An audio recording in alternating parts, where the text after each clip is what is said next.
우리는 하나님께서 온 세상을 통치하시고 다스린다는 사실을 믿습니다. 아멘.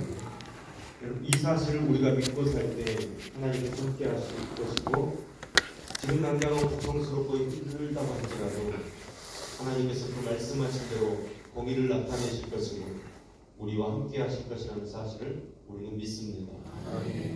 그러나 현실에서는 악이 지배하고 있는 것처럼 보여지고 그들이 절대 권력을 가지고 있는 것처럼 보여집니다.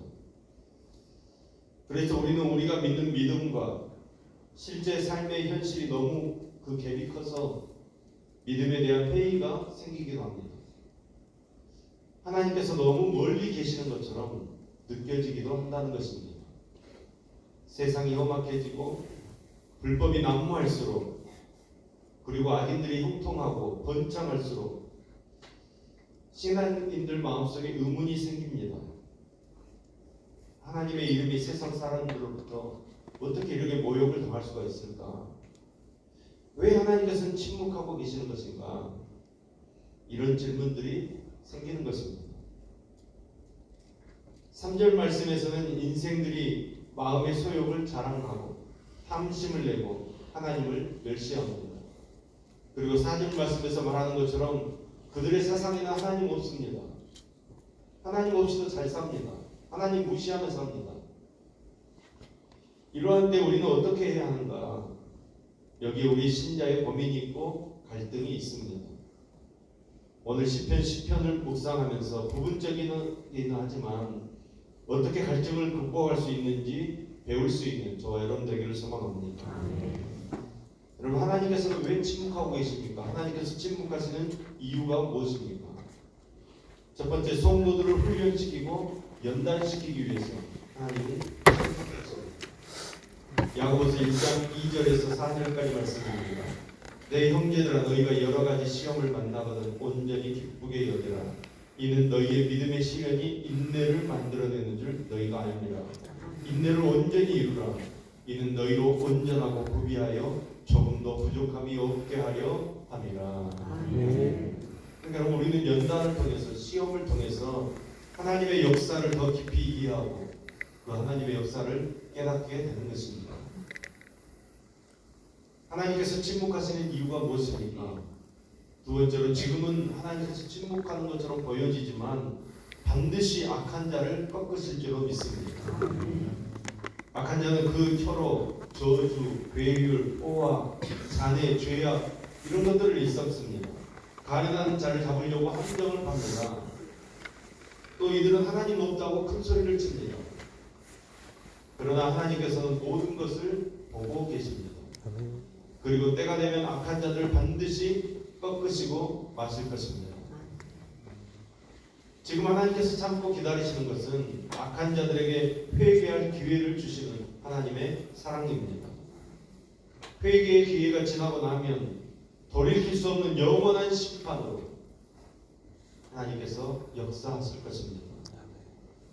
그러므로 그동안에 우리 성도는 불신자의 그 처절한 상태를 바라보고 저들을 건지기 위해서 우리가 기도해야 합니다. 그들에게 복음을 제시해야 합니다.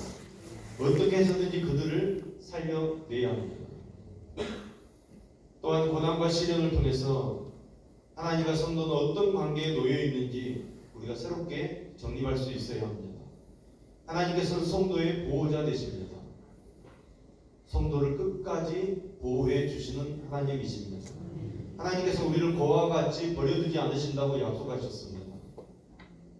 우리를 하나님의 자녀로 택하실 때 모든 것을 다 책임지신다고 약속해 주셨습니다. 이것을 믿는 성도 되기를 소망합니다. 아멘. 하나님께서 성도의 왕이십니다. 영원한 왕이십니다. 하나님을 의지하는 자에게 하나님 안전한 피난처 되어주신다는 것입니다. 근데 문제는 하나님께 피해야 한다는 것입니다. 가만히 있는데 도움을 받을 수는 없는 것입니다. 그래서 우리에게 기도의 열쇠를 주셨습니다.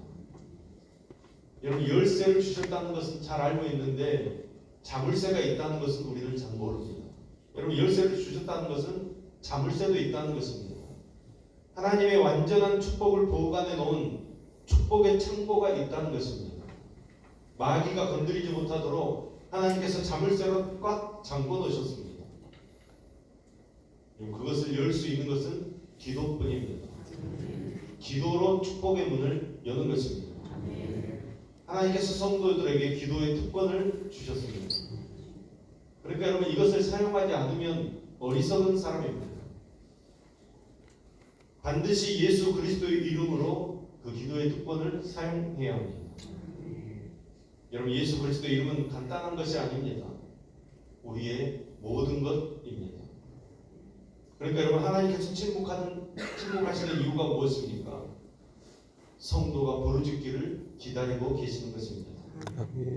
하나님을 찾고 부르짖을 때 하나님께서 역사하실 줄로 믿습니다. 아멘. 하나님의 역사를 우리가 누리려면 그리스도를 바로 알아야 합니다. 예수 그리스도의 이름 속에 들어있는 하나님의 비밀을 꼭 깨달아 알아야 합니다. 그리고 예수 그리스도의 이름 뒤에 있는 어마어마한 풍성한 그 하나님의 은혜를 깨달아야 합니다. 교회를 다닌다고 하는 신자들이 거의 이 같은 사실을 모르고 있는 것 같습니다. 그냥 교회를 다니기는 다니는데 엉뚱한 거 붙잡고 고생하는 사람들 많이 있습니다. 진짜를 놓치고 있는 것입니다. 이런 사람들이 너무 많이 있습니다. 여러분, 우리는 예수님의 이름을 붙잡고 교회에 다니는 것입니다. 그 예수 그리스도의 이름을 잘 깨닫고 그 이름을 잘 활용해야 합니다. 예수 그리스도께서는 우리가 절망적인 상황에서 어찌할 바를 몰라 고민할 때 우리의 도움 되어 주십니다. 주님께서는 선하신 분이시므로 앞으로도 영원토록 선하실 줄로 믿습니다. 주님께서는 그의 성도들의 발을 지켜서 실족하지 않도록 붙잡아 주실 줄로 믿습니다. 예수님께서는 우리의 힘이요 위로요 생명이십니다. 아멘. 오늘 본문은 주는 겸손한 자의 소원을 들으신다고 고백하고 있습니다. 기도 외에 어떤 것이 인간에게 매력적인 것이 될지는 모르지만 살아계신 하나님에게는 아무런 영향력을 끼치지 못합니다. 오직 겸손하게 하나님을 구하는 기도만이, 예수 이름으로 구하는 그 기도만이 우리의 능력 되어질 줄로 믿습니다. 우리가 구하거나 생각하는 것 그 이상으로 넘치게 하나님께서 채워주실 줄로 믿습니다. 성도는 이 현실을 넘어서 초월적인 삶을 사는 것입니다. 그러니까 여러분, 우리의 육안만 활용해서 사는 삶이 아니라 우리의 지안과 영안을 다 활용하는 믿음의 삶이 되어져야 합니다. 부조리에 대한 하나님의 침묵은 우리로 하여금 훈련과 연단을 받게 하는 계기가 되어집니다. 더 성숙하고 더 온전한 믿음으로 우리를 이끌어가는 것입니다. 하나님께서 악의 모든 요소들을 꺾으실 줄로 믿습니다. 우리에게 승리를 허락하실 줄로 믿습니다. 여러분, 그 승리는 기도하는 사람의 것인 줄로 믿습니다. 우리에게 주신 이 기도라는 특권을 활용하게 하시고 은혜를 체험하는 삶을 살도록 하나님께서 역사하실 줄로 믿습니다. 오늘 우리가 믿는 하나님의 모습은 바로 이런 모습입니다. 하나님께서는 겸손한 자의 소원을 들어주시는 하나님이십니다. 오늘 시편의 시인이 드러내고 있는 신앙적인 자랑도 바로 그것입니다.